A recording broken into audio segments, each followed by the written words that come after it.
G'day guys and welcome back to the Iron Empire. This time we don't work on one, but two American hardtops.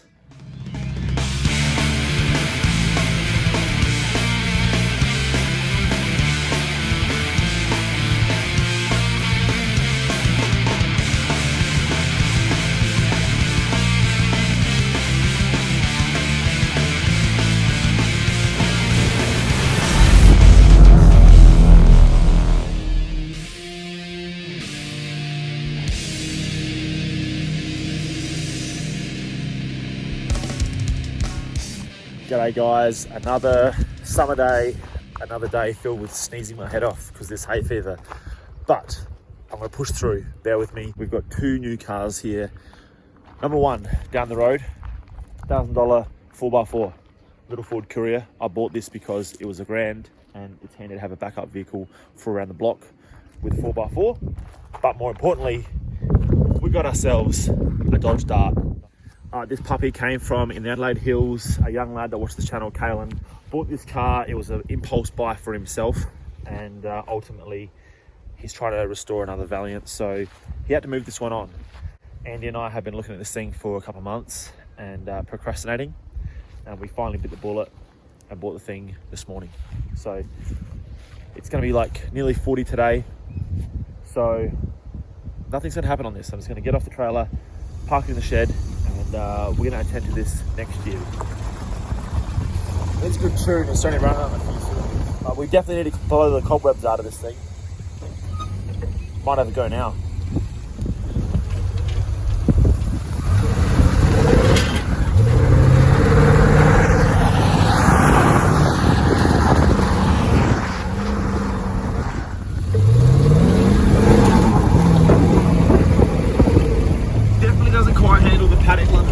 But it's still running, so I'm pretty happy with that. I cannot even hear this motor. Damn.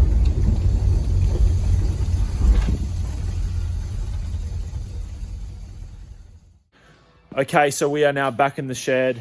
We've got the Dart in here now. We're going to have a bit of a look over this thing today. I want to pop over to the neighbours and check out a set of wheels that I have, hopefully, to go on this car. But we are also here, got Ryan here working on the Thunderbird again today. We're going to rewind a couple of weeks ago where we collected a little bit of footage of what happened under the bonnet of this thing. So let's go have a look at that now.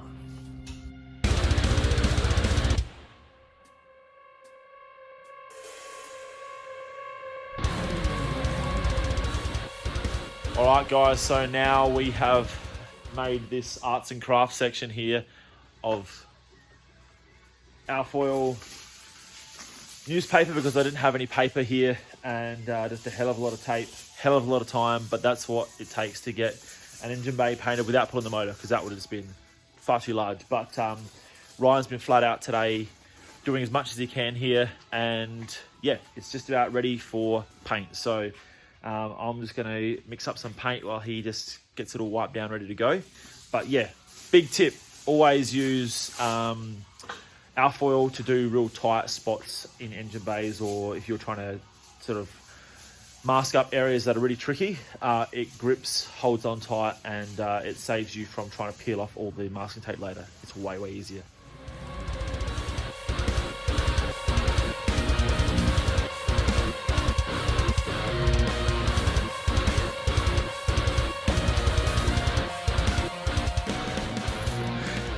Oh man, this looks ridiculous.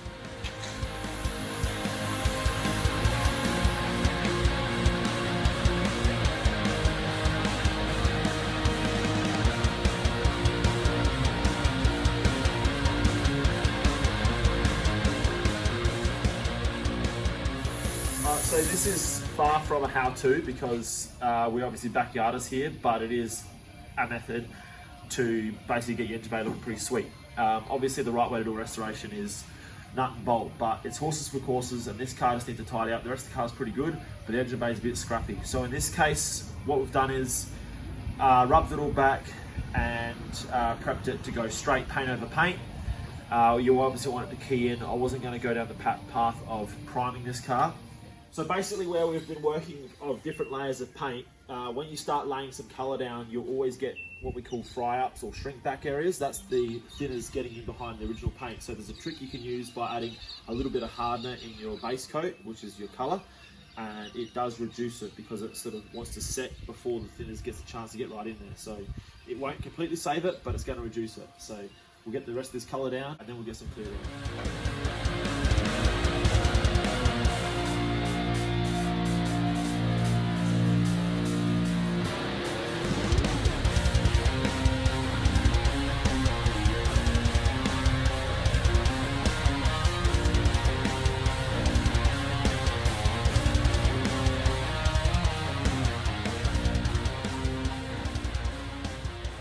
All right, so while I finish up the last coat of clear, Ryan's just hiding in the corner spraying with the spiders because he's scared. It has come out mint. I've given it pretty much a coat and a half. I didn't go crazy with the clear, and as you can see, it has come up really, really clean. So by the time we unmask, paint up the engine now, that's the next step. This engine bay is going to look really, really clean.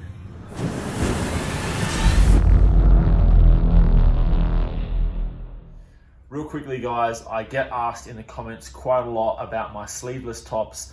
I finally have them in the store. I have them available at the moment in grey, running the OG logo on the front. But the best thing, on the back, we have a new logo. This is the Truckin' logo. I'm super pumped on this. Ready for summer with the Truckin' logo on the rear with a little judge in the back cruising with me. You can get those on the online store available now, which you can find www.theironempire.com.au, as well as some fresh caps with the new model logo on the front. Jump into the online store, support the channel, it goes a long way. Thanks guys. Now check out, coming up next, we're going to finish up the Thunderbird engine bay resto, as well as show you around the new Dodge Dart.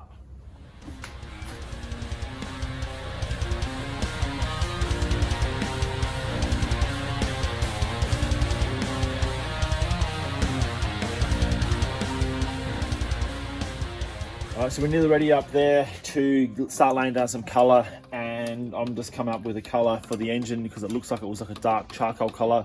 I didn't have any charcoal, but I did have some grey and some black, so I've come up with something somewhat close, but they were both flat colours. So in order to get a bit of sheen, I've added some clear, which will sort of give it a bit of a semi-gloss look, and also they were non-metallic, so they were solid. And so I've added some micro silver paint huffer metal flakes. So I've added that into this mix, and we hopefully should have a little bit of a metallic look. So we'll see how this looks out in the sun.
Okay guys, so as you can see, the engine bay is coming along really well. This has been 3 full-on days for Ryan. This is his first engine bay, and realistically, this is how long it takes to do this sort of stuff. There's a lot of time involved with detailing stuff like this, and Obviously it's a little bit fiddly with the engine still in place, but overall absolutely pumped with the outcome. Ryan's super proud of this, and he should be too. There's only a few little things left to plumb up, a couple of little wires to shorten and tidy up, and then overall it's pretty much done under here. Next time we're up here on the Thunderbird, we're going to pop the wheels off. We're going to get them all prepped up and ready for a 2-pack as well. And Ryan's going to have a crack at painting the underside of the bonnet in preparation to have this thing all wrapped up underneath there. That's going to be it for the Thunderbird this time around. We're going to continue on with that early next year and hopefully have that all complete. But as for now, we're going to have a good look around this Dart, like I said, and yeah, check out what it's all about and then come up with some plans on what to do with it.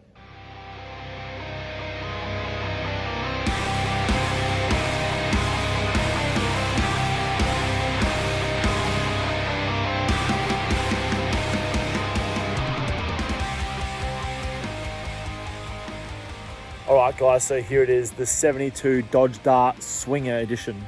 I don't know what the Swinger means, apart from the fact that it's got a cool badge on it. If you do know what that means, let me know in the comments. But this car in particular is it's an A-body Mopar. So basically, if you're an Aussie, this is exactly the same as a VF or VG Valiant hardtop. The Darts were the American version, and they have been around for longer than the Aussie versions. They come out in 67, but they run through till 74 or 76, I believe. But basically, this is a 72 model. This is the last of the good shape. They started going a little bit ugly in the front end, in my opinion. But look, overall, really, really solid car. This is a factory 318 with power steering and power assisted disc brakes in the front. And it is really, really quite solid. It's a survivor. It's a Californian car, last registered over there in 2015. So it has been used recently. So this shouldn't take too much to get on the road and running nice. But obviously, first things first, we got to get this thing looking right cosmetically. As you can see, it's got the full patina paint job going on here. This all looks really factory. I've got a feeling that this may even be factory as well. There is some trim missing here, so there may have been a vinyl roof, but the fact that there's no wear like my car has from the vinyl roof with the stitches here means it's probably likely that it was just painted from factory.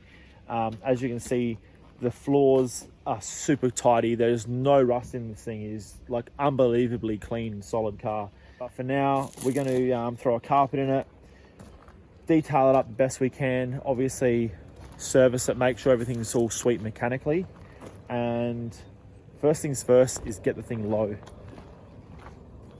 So as you can see, factory 318, it's got the boosted up here.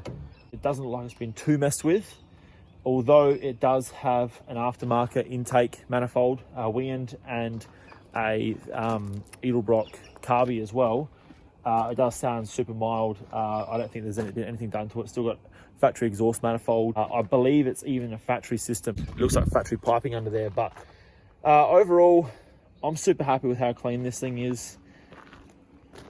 I have a bit of a plan with what to do cosmetically. We're going to go full American muscle. We're going to throw a set of 14x6 steel rims on this, painted black, with just a narrow tire, a red wall, and a chrome center cap. And we're going to put the GT stripe on the rear. I'm going to paint that in and match it so it looks all nice and patina. I'm going to do some repairs around the C-pillars where they all go. That's a factory join, and a lot of the cars that haven't been restored have got that wear there, but it doesn't look too serious at all. I'm going to clean that all up, do a repair there, blow some color in on the roof, lower this thing down, and get it looking the goods. We may even try and source a pair of bonnet scoops for it as well. But at the moment, that's the plan for this thing. It is a runner. It is a driver. I don't think it's going to take much to get it relatively reliable. And we're just going to get out on the road this summer and cruise and enjoy it. Okay, guys, that is going to be a wrap on this week's episode of the Iron Empire. Sorry, it's a bit of a split. I usually like to do one vehicle, but obviously there's a long way to go on the Thunderbird. We only work on that one day a week, but overall making really good progress. It's coming up really well. And of course, I wanted to bring you the new Dart to the channel to see try and keep you all updated with the fleet. So that's going to be it for this time around. Please like the video, subscribe to the channel if you haven't already. Leave us a comment, let us know what you're thinking about the cars that we've been working on the channel. And also please check out the online store. I am upgrading all of the postage up until Christmas time to Express for free. And we do have the new sleeveless design coming through as well. So if you like that, jump on, support the channel, and I will see you all on an upcoming episode of the Iron Empire. Cheers, guys.